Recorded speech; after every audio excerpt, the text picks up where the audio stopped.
Nipsey Hussle's brother, Blacc, is finally speaking out after an old video clip began making waves online. A video that captures one of Nipsey's final encounters with Diddy. As the footage circulates, fans and viewers are picking up on an uncomfortable energy in the room.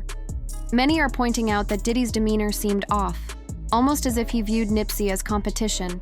Subtle jabs and passive-aggressive remarks in the conversation have sparked speculation, with some suggesting that Diddy may have felt threatened by Nipsey's rising influence. Insiders close to Nipsey's family reveal that Blacc has been wary of Diddy from the very beginning. He always sensed something off about Diddy's involvement, especially how he inserted himself into Nipsey's final album and pushed hard for the release to be postponed. This raises the big questions everyone is asking. Did Diddy have prior knowledge that something terrible was about to happen to Nipsey? Was he acting on behalf of someone more powerful, perhaps with a hidden agenda against Nip?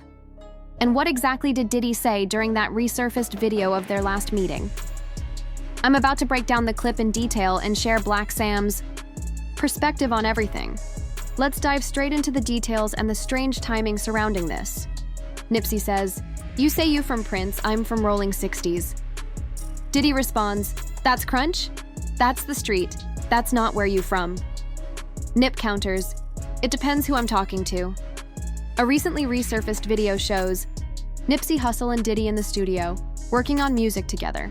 And it's raising serious questions about how genuine Diddy really was with Nip during those last days. At first glance, it seems like a laid-back, friendly moment.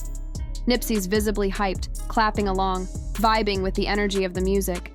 But then, things take an unexpected twist. Out of nowhere, Diddy tells Nipsey to stop clapping. Nipsey pushes back, saying he'll clap as much as he wants.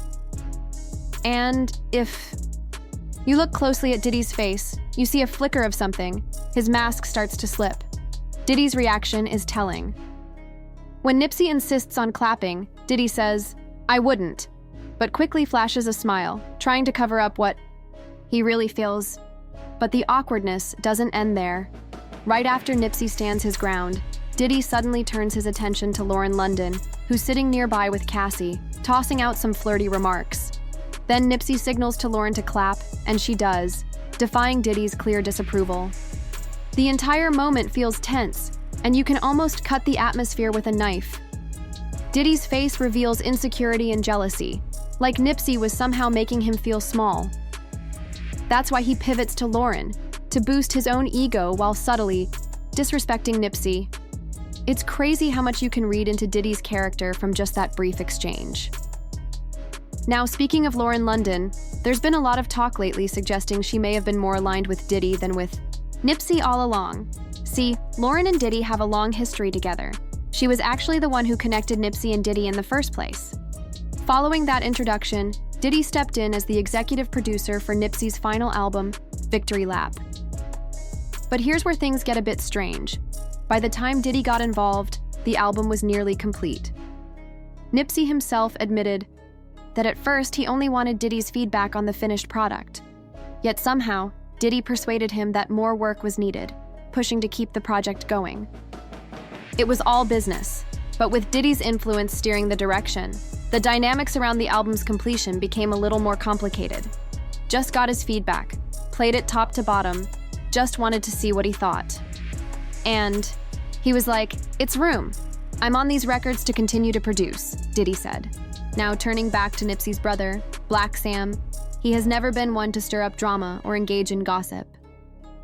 Publicly, he has never spoken ill of Lauren or Diddy, but those close to Sam say he and Lauren never really saw eye to eye. Tensions reportedly grew even thicker once Sam discovered just how close Lauren was with Diddy. Let's rewind to March 31st, 2019, the day Nipsey was tragically fatally shot outside his Marathon clothing store in Los Angeles. The hip-hop world was shaken to its core. It was hard to grasp how someone who gave so much back to his community could be taken down in such a violent way. After Nipsey Hussle's tragic death, the world was left shocked and searching for answers. Many struggled to accept that such a powerful, community-driven figure could be taken away so suddenly and violently. As the news spread, whispers and rumors began swirling within hip-hop circles, the streets, and among fans worldwide. People, wanted to understand the why and how behind this devastating loss. Was it truly a random act of violence, or was there something deeper lurking beneath the surface? One of the most striking voices to emerge in the midst of this speculation was Jaguar Wright, a respected singer and outspoken commentator known for not shying away from controversial topics. Jaguar did not hesitate to voice what many were too afraid to say openly, that Nipsey Hussle's death might not have been just a tragic coincidence or a street dispute gone wrong. Instead, she suggested it could have been a carefully orchestrated setup within the music industry itself. Jaguar's claims shook many. She argued that there was a deliberate effort by powerful figures behind the scenes to remove Nipsey from the equation. According to her, the death was not simply the result of random violence, but a calculated move by those threatened by Nipsey's rising influence and success. She pointed out that in the often cutthroat world of entertainment, where image, power, and control are everything, Nipsey was becoming a serious threat to some of the biggest names and players in the game. What made Jaguar's allegations even more controversial was her specific naming of Lauren London and Snoop Dogg as potential players in this alleged conspiracy. For some, this was shocking news. Lauren London, Nipsey's longtime partner, was known publicly as someone who loved and supported him, while Snoop Dogg has been a hip-hop icon for decades. But Jaguar's theory forced people to reconsider what they thought they knew about relationships, loyalty, and the hidden dynamics of the music world. Jaguar reasoned that if the music industry and its powerful gatekeepers were capable of orchestrating the tragedy of Tupac Shakur, a legendary rapper whose murder remains officially unsolved but widely believed to have involved behind-the-scenes manipulation, then it should not be hard to believe that similar forces could be at work in Nipsey Hussle's case. Tupac's death, like Nipsey's, left a gaping hole in hip-hop and sparked countless conspiracy theories about who was really pulling the strings. In her view, Nipsey was on the verge of eclipsing those who had long held power in the industry. His combination of street credibility, business acumen, and cultural influence was unprecedented, and that made him a potential disruptor to the established order. Nipsey wasn't just a rapper, he was a symbol of empowerment for his community, a savvy entrepreneur, and a voice for change. This elevated status could have threatened many vested interests who may have seen Nipsey as too big to control or contain. Jaguar's theory suggested that Lauren London's relationship with Nipsey was not just a personal partnership, but might have had a more strategic element. She implied Lauren could have been used as a conduit to keep Nipsey close and under watch by those who wanted to monitor or influence him. Lauren's ties to influential figures like Diddy, who had been involved in Nipsey's last album as an executive producer, added fuel to the speculation.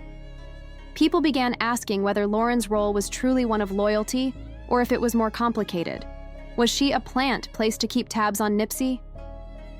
Adding to the intrigue, Jaguar alleged that Snoop Dogg's involvement was also suspicious.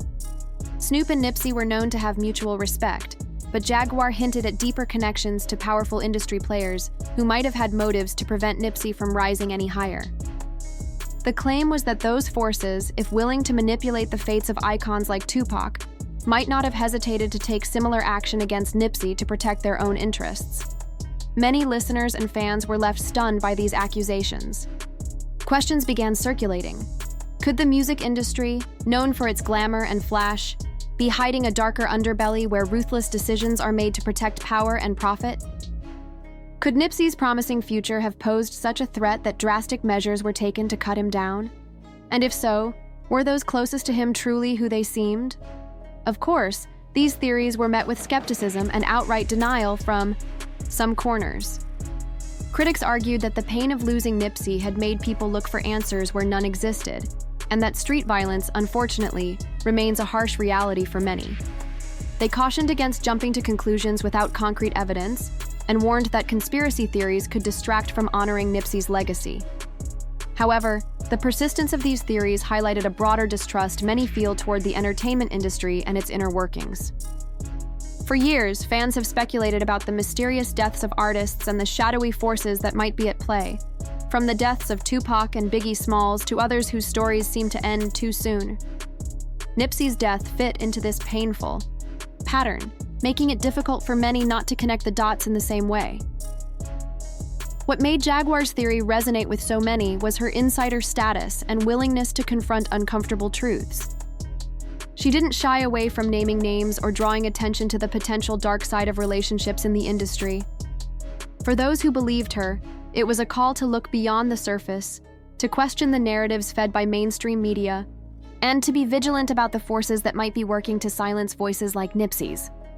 Moreover, Jaguar's allegations raised important conversations about loyalty, trust, and the cost of success in an industry that can be as ruthless as it is glamorous.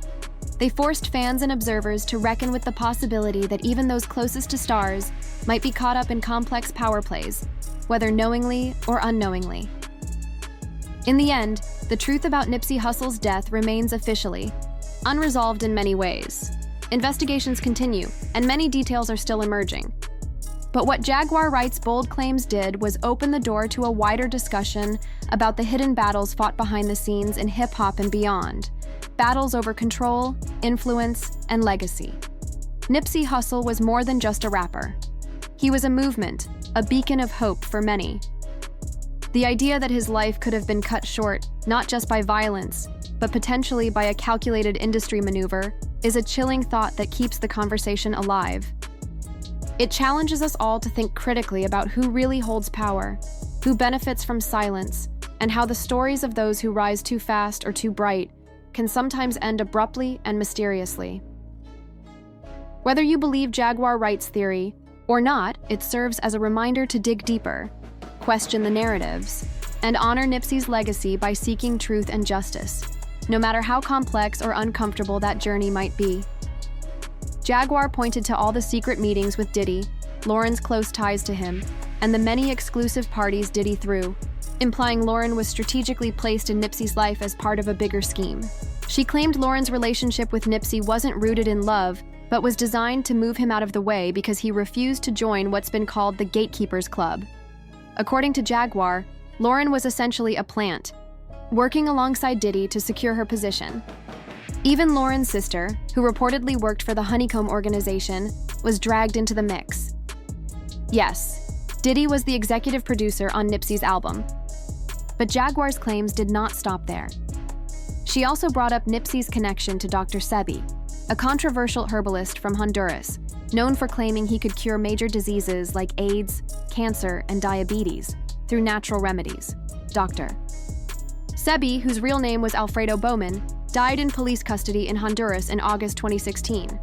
Official reports cite pneumonia and respiratory failure as the cause of death, but many remain suspicious. His death sparked theories that powerful interests might have wanted to silence him, as his work directly challenged mainstream medicine and the pharmaceutical industry, industries worth billions that may have seen him as a serious threat.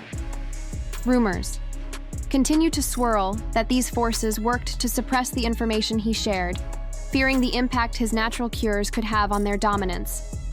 And this was something Nipsey deeply believed in too. There are so many little gems in what he said, those subtle truths that really hit home. Like I always say, the medicine is hidden in the candy. Even just dropping a name like Dr. Sebi is powerful because it sparks curiosity, makes someone go dig and learn who Dr. Sebi really was. Why do you think they killed him? Why are holistic doctors such a threat to the medical system? Because they're disrupting the grind, cutting into billions in pharmaceutical profits. When you're playing with that kind of money, a few $100,000 flipped can't compare. You're messing with an empire. What's wild is I'm working on a documentary about Dr. Sebi's 1985 trial in New York. He publicly claimed he cured AIDS, which landed him in court. But here's the kicker. He won that case, beating the federal charges, and yet nobody talks about it. It's like the story disappeared. Now, circling back to Jaguar Wright's claims, she suggested that the powers that be might have tried to take Nipsey down by using Diddy as bait, luring him into questionable situations to blackmail and control him. But Nipsey was never about that life. He wasn't someone who would fall for that kind of manipulation. And then, out of nowhere, he gets taken out. Some say because of his connection to Dr. Sebi's work. Even stranger, the bail for Nipsey's alleged killer reportedly came from a blind corporation, raising more eyebrows. And then there's Lauren, who stayed very close to Diddy after Nipsey's death, not just casually, but openly. She said that Diddy was her biggest support during that time, even convincing her to speak at Nipsey's funeral. Lauren once said, "I don't know if everyone noticed when I came out, but everyone was feeling for me so deeply. I seemed so regal, so strong, and honestly, it felt surreal. I can say that God was carrying me through that." That was not me. That was all God. Honestly, I did not even want to get dressed. I was planning to wear sweats. Did someone encourage you? Yeah, someone pulled me aside. Puff did. Puff pulled me aside and said, "Look, you have shown everyone what it means to hold a man down and love him. Now, show them what it looks like when everything falls apart. That is your responsibility." I hope he does not mind me sharing that, because Puff is like a real brother to me. He has experienced a lot of loss too, so he told me, "You have to show up." Apparently, someone on my team or family reached out to Puff because I was like, "I am just going to wear whatever. I'm not really supposed to." He told me to show up with my head held high. Now pause and think about that. Of all people, why was Diddy the one supporting Lauren through such a deeply personal and painful moment? If you buy into some of these theories, it starts to look like Diddy was not just nearby. He was still pulling strings behind the scenes. It gets even stranger. Lauren and Cassie were close for years. They even modeled together for Diddy's clothing line, Sean John, back in the day. Now, with all the court revelations about how Diddy allegedly abused Cassie, even in public, it is hard to imagine Lauren never noticed anything. Several witnesses have testified that Diddy physically attacked Cassie openly, sometimes right in the middle of parties.